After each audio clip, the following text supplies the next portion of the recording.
the influence of Christianity.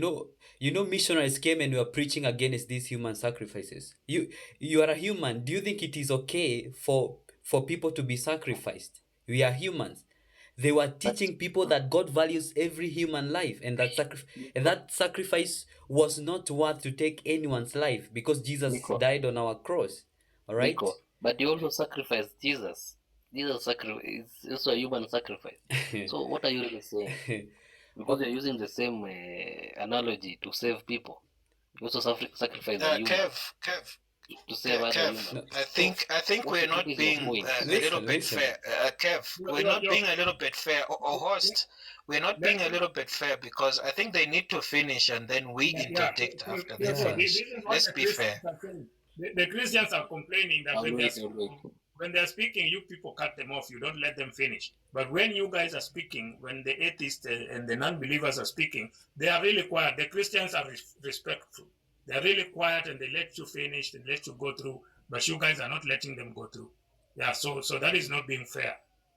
It's not being fair. So let everyone when they're speaking, let's allow them. Yeah. So Nico, go on.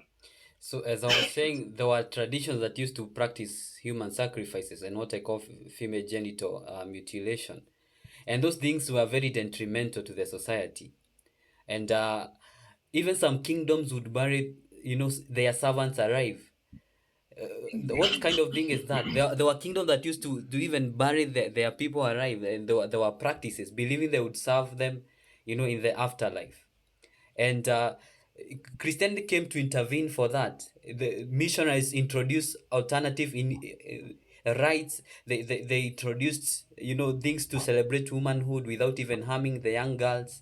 There were all organizations that were started, the Catholic Relief Services and the Anglican Church of Kenya. That's where actually it was birthed. All right. And the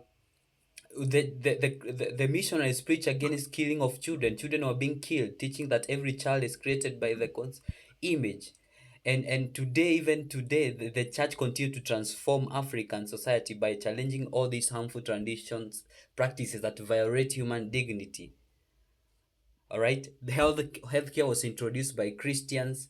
The advocacy of people was introduced by Christians, and even the organization that protect the most vulnerable in the society. All these things emanated from Christian background. All right, so when we go to that route, we have a lot to defend ourselves without even getting complicated. Thank you.